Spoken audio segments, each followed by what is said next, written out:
Siap, Bu. Sebelumnya kita mau menyanyi dulu. Kita mau berdoa. Ibu ayah semuanya untuk berdiri. Kita menyanyi lagu Hari Ini Kurasa Bahagia. Semua bertepuk tangan semangat. Oke? Ya, Bu. 1, 2, 3. Hari ini kurasa bahagia berkumpul bersama saudara seiman.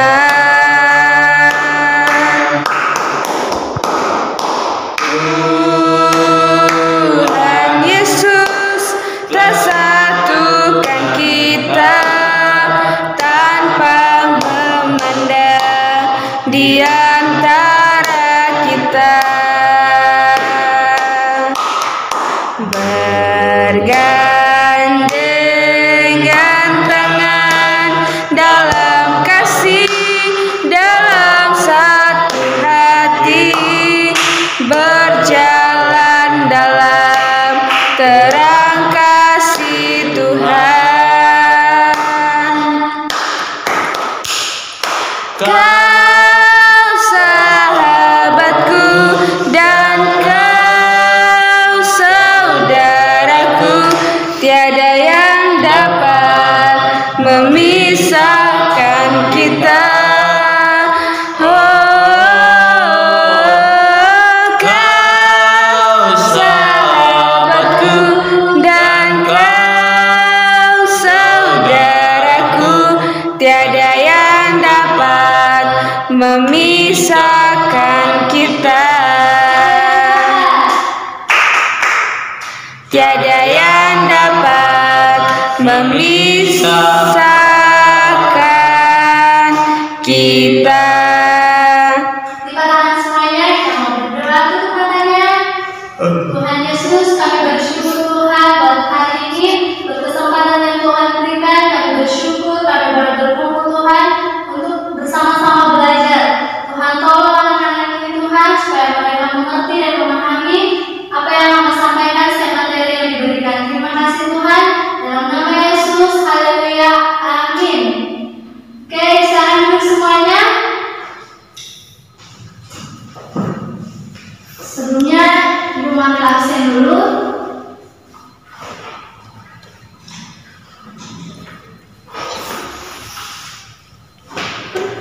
Sari, Hadir. Ben, Hadir, Bu. Dian, Hadir. Reki, Hadir, Bu. Seti, Hadir. Ogen. Hadir, Bu. Oke, semuanya hadir ya. Ya, Bu.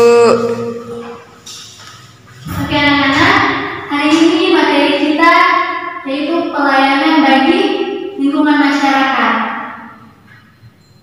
Siapa yang tahu apa itu pelayanan? Seti? Nggak tahu.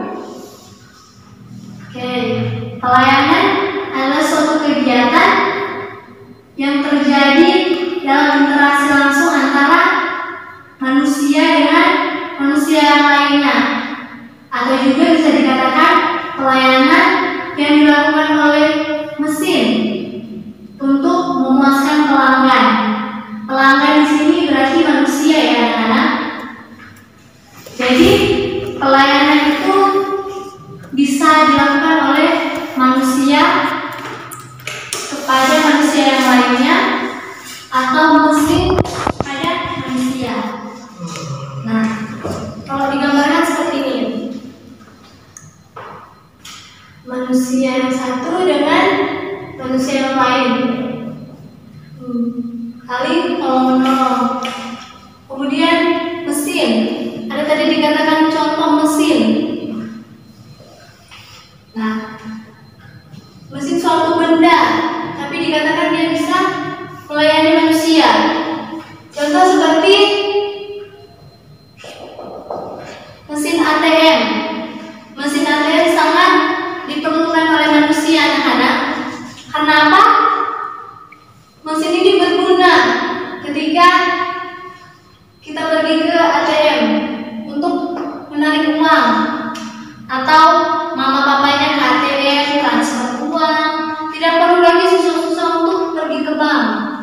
Tapi dengan mesin ini sudah sangat menolong. Kemudian di rumah, mesin apa biasanya? Ada dispenser, Mesin cuci. ya mesin cuci. Itu juga bisa mempermudah pekerjaan manusia. Nah, kalau lingkungan sendiri, pengertian lingkungan, di sini lingkungan dikatakan itu suatu tempat manusia. Jadi lingkungan adalah suatu tempat manusia, hewan, dan juga tumbuhan tinggal. Jadi dalam lingkungan itu bukan cuma manusia saja yang ada di dalam lingkungan tersebut, tapi ada juga tumbuhan, ada juga hewan. Jadi manusia, hewan, dan tumbuhan tinggal dalam satu lingkungan. Nah, lingkungan itu juga ada sebagai tempat untuk berkembang biak makhluk hidup. Berkembang biak berarti bertambah banyak. Jumlah manusia bertambah banyak, hewan, tumbuhan, dengan adanya lingkungan. Nah, lingkungan itu sangat dibutuhkan oleh manusia, dan memang manusia dan hewan tinggal bersama-sama dalam satu lingkungan dan tidak dipisahkan. Kemudian ada juga menurut pendapat para ahli. Nah, anak-anak, kalau dibilang ahli berarti orang yang sudah pakar, orang yang sudah handal dalam hal tersebut. Dikatakan menurut Bapak Pintaro, yang pertama menurut para ahli Bapak Pintaro, dikatakan bahwa lingkungan itu sebagai salah satu atau suatu hal yang ada di sekitar kita, di sekitar manusia, baik itu benda mati maupun benda hidup. Jadi benda mati maupun benda hidup. Kalau dibilang benda mati,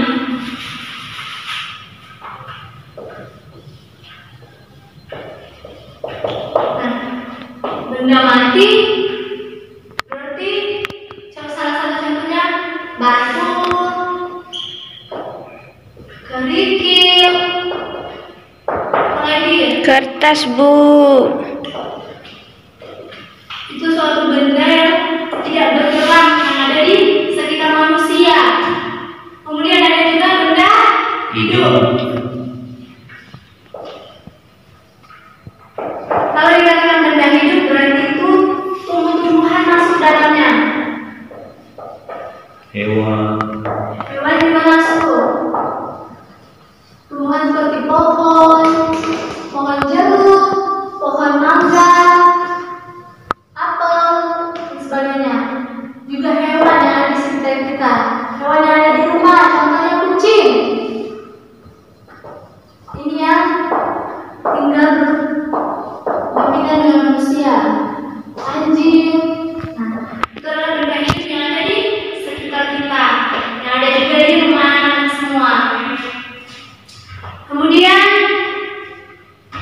menurut Bapak Erik Salim, kalau menurut Bapak menurut Bapak ini, menurut Erik Salim, lingkungan itu merupakan semua benda dalam kondisi serta keadaannya di mana memberikan pengaruh yang tepat di mana manusia tinggal. Begitu juga sebaliknya. Jadi lingkungan itu sangat berpengaruh dalam kehidupan manusia dan makhluk hidup lainnya. Begitu juga dengan kehidupan makhluk hidup, sangat mempengaruhi lingkungan tersebut. Jadi ada saling di dalamnya saling membutuhkan, saling ketergantungan. Kemudian ada juga menurut Bapak Soemawarto. Menurut beliau, dia memiliki pandangan yang berbeda dari kedua bapak tadi. Bapak ini mengatakan bahwa lingkungan adalah sebagai perwujudan benda serta kondisi di mana manusia serta makhluk hidup lainnya tinggal, dan benda tersebut juga sangat mempengaruhi kehidupan makhluk hidup tersebut.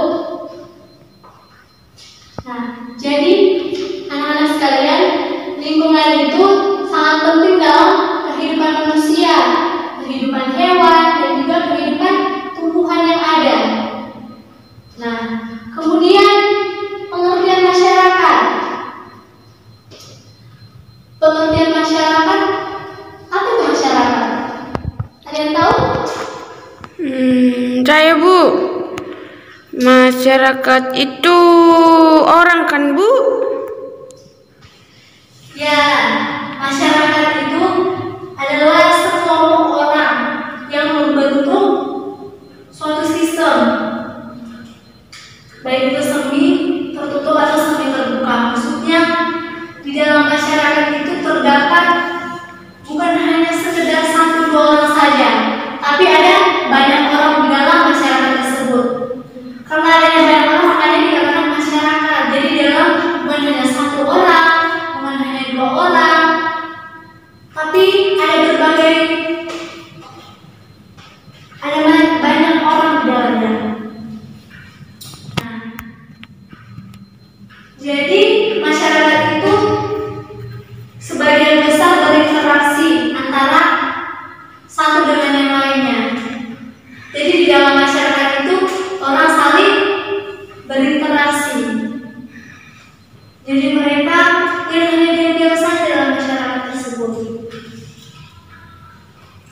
Nah, kemudian kalau dalam masyarakat itu berarti orang-orang tersebut saling membutuhkan juga.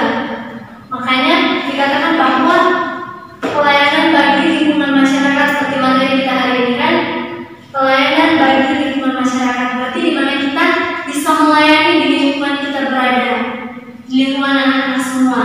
Melayani bukan hanya melayani 1-2 orang saja, tapi melayani banyak orang. Nah, anak-anak semua, pelayanan bagi lingkungan masyarakat juga merupakan salah satu wujud dari pada kita beribadah. Jadi ketika kita melayani, sama dengan juga kita beribadah kepada Tuhan. Dan kita ibadah. Mengerti ya, Ibu? Mengerti Kita melayani berarti juga kita beribadah. Nah,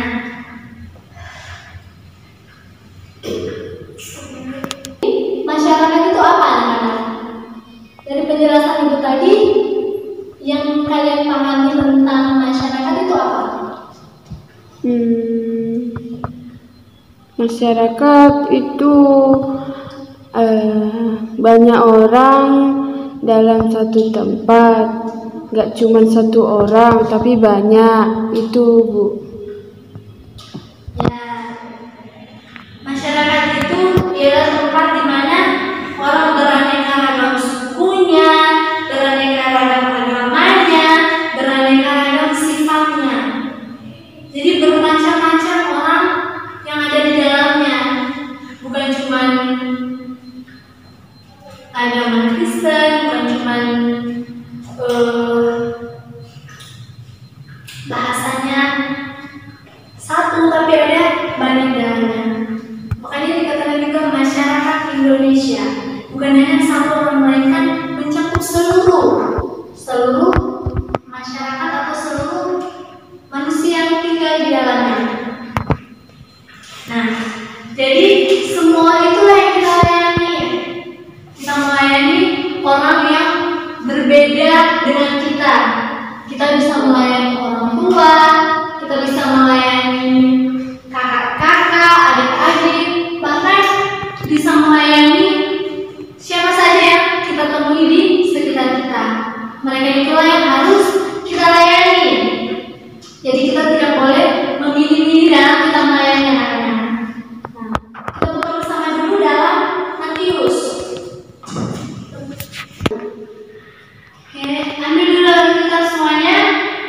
Matius itu terdapat dalam perjanjian lama atau perjanjian baru? Baru. Ya, Matius pasal yang ke-5 ayat 13 sampai ayat yang ke-16. Semua baca Alkitabnya. Ibu akan membacakan untuk kita semua. Garam dunia dan terang dunia. Kamu adalah garam dunia. Jika garam itu menjadi tawar, dengan apakah ia diasinkan? Tidak ada lagi gunanya selain dibuang dan diinjak orang. Ayat 14, kamu adalah terang dunia. Kota yang terletak di atas gunung tidak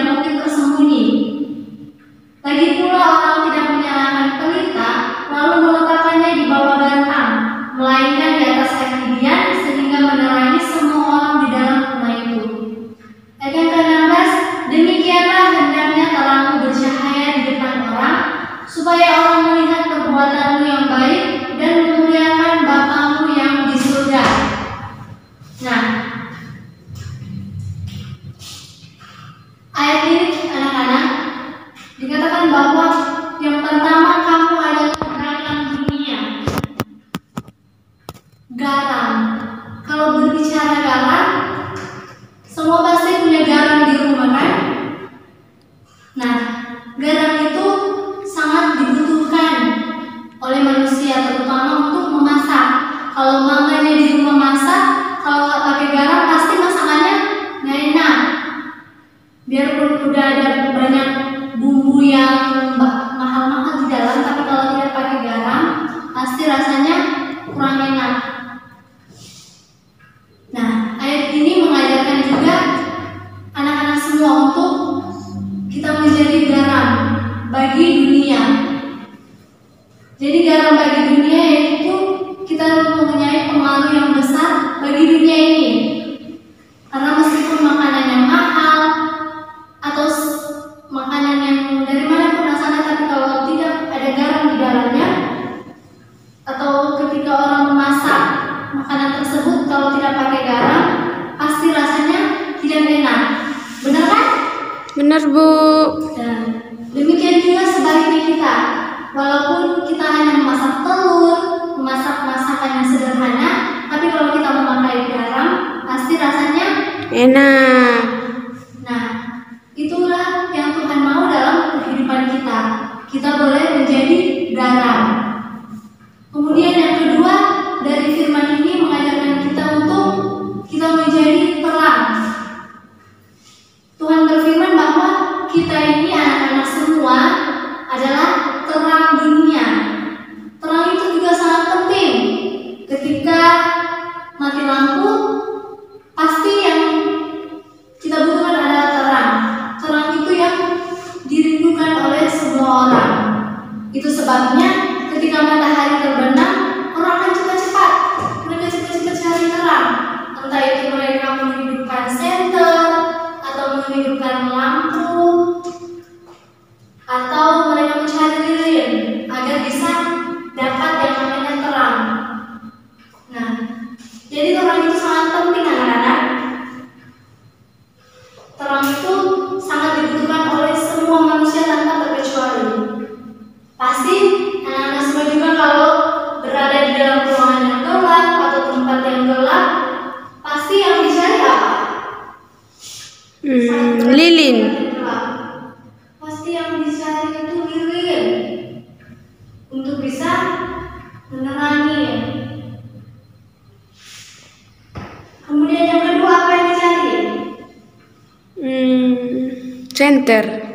Ya, pasti kita juga mencari senter agar bisa terlihat sesuatu yang di sekitar kita ketika gelap. Nah, dari penjelasan ini, apakah teman-teman semua sudah tahu mengapa Tuhan meminta bahkan mau kita untuk menjadi garam dunia dan juga terang dunia?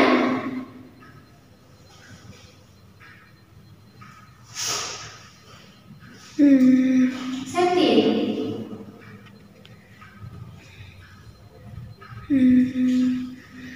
Dari terang dan garam dunia harus saling tolong-menolong, harus sopan, dan jika diperlukan kita harus membantunya, jangan bersungut-sungut, bahkan jangan melawan. Nah, jadi maksud dari garam dunia dan terang dunia itu berarti kita harus bisa membawa perubahan bagi dunia. Wah, kalau dibilang dunia berarti sangat luas. Bukan cuma menjadi garam dan terang dunia bagi saudara kita, keluarga kita, mama, papa, tapi harus menjadi garam dan terang dunia bagi dunia. Dunia berarti semua orang yang kita temui. Kita harus membawa dampak yang baik, membawa dampak yang positif. Nah,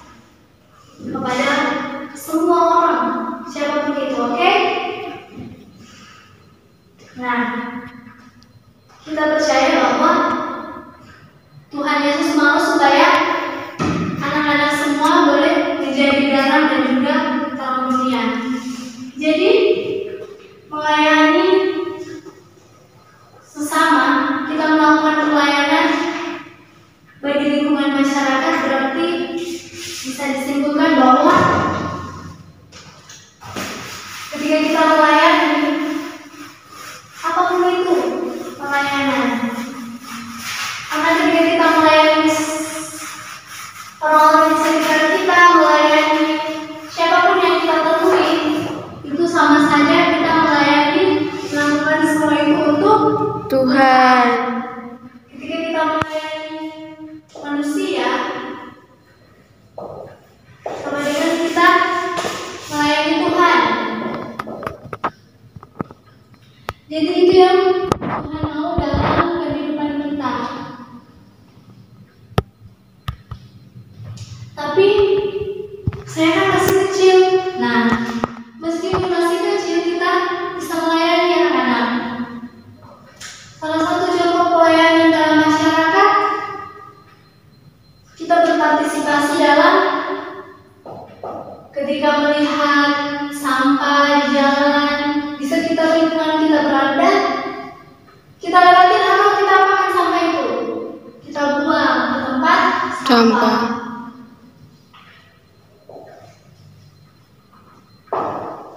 Kita melihat orang yang membutuhkan pertolongan, dia harus tolong.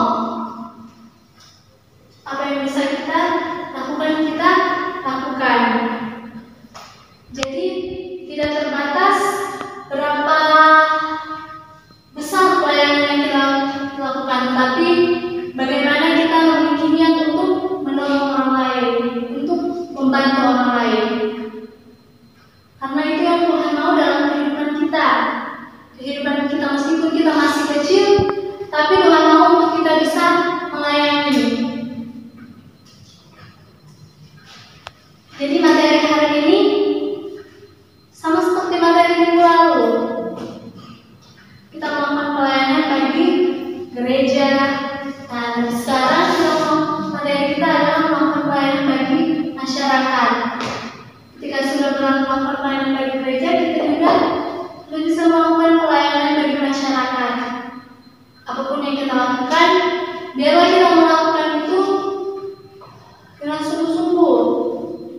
Jangan kalau misalnya di rumah, jangan di rumah melayani, disuruh mama pergi ke pasar beli garam, nggak mau bersungguh-sungguh. Nah, apalagi kalau disuruh sesuatu yang kita harus pergi kemanapun tempat itu, kita percaya bahwa Tuhan mau supaya kita, meskipun kita kecil, tapi kita bisa menjadi garam dan terang dunia.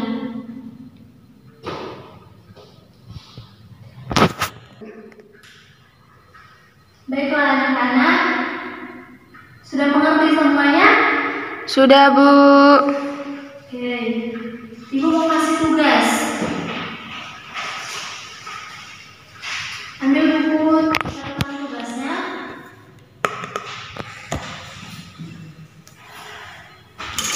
Keluarkan semua. Nanti Ibu dikte ya soalnya. Nomor 1, mengapa kita perlu melayani masyarakat? Apa, Bu? Lagi ya, mengapa kita perlu melayani masyarakat? Tanda tanya. Kemudian nomor 2, sudah nomor 1 mana? Tunggu, Bu, tunggu.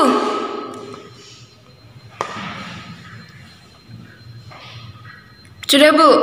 Tunggu. Nomor 2. Nomor 2, tindakan apa yang harus kita lakukan? Tindakan apa yang harus kita lakukan sebagai bukti melayani masyarakat? Ulangi, Bu. Tindakan apa yang harus kita lakukan sebagai bukti melayani masyarakat? Sudah, Bu. Sudah? Sudah. Oke, 2 nomor saja. Nanti dikerjakan. Jangan sampai nggak dikerjakan ya. Baik, Bu. Nah, oh ya, kemarin waktu hari Minggu semua ibadah kan? Ibadah sekolah Minggu. Aku nggak ikut sekolah Minggu. Nah, nggak boleh begitu. Sebagai anak Tuhan, kita harus rajin ibadah. Ibadah sekolah Minggu. Ibadah sekolah Minggu itu kan seminggu sekali. Jadi kita wajib untuk ibadah. Jangan cuma di rumah main game, di rumah tidur. Jadi minggu depan semua harus ibadah, oke? Baik, Bu. Nah, baiklah sampai di sini materi kita hari ini. Jadi apa yang Ibu ajarkan tadi, biarlah semuanya bisa mengerti, bahkan bisa dilakukan dalam kehidupan sehari-hari. Oke, karena tadi kita memulaikan pembelajaran kita dengan berdoa dan juga menyanyi, maka kita pun akan mengakhirinya dengan berdoa dan menyanyi. Semuanya masih semangat kan? Gak ada yang ngantuk? Masih, Bu. Oke, semuanya berdiri. Kita menyanyi. Terima kasih Tuhan. Terima kasih Tuhan, untuk kasih setiamu yang ku alami dalam hidupku. Terima kasih Yesus untuk kebaikanmu sepanjang hidupku. Terima kasih Yesusku buat anugerah yang kau beri. Sebab hari ini Tuhan adakan syukur bagimu. Terima kasih Yesusku buat anugerah yang kau beri. Sebab hari ini Tuhan adakan syukur bagimu. Lipat tangan semuanya, tutup mata, kita mau berdoa. Tuhan Yesus, terima kasih Tuhan buat penyertaan Tuhan dalam proses belajar mengajar kami. Kami bersyukur Tuhan, biarlah apa yang disampaikan anak-anak ini dapat mengerti Tuhan dan mereka dapat mempraktekkan dalam kehidupan mereka. Ajar mereka Tuhan untuk boleh melayani lingkungan sekitar mereka. Mereka boleh mencerminkan bahwa mereka adalah anak Tuhan dan mereka boleh menjadi garam dan terang dunia.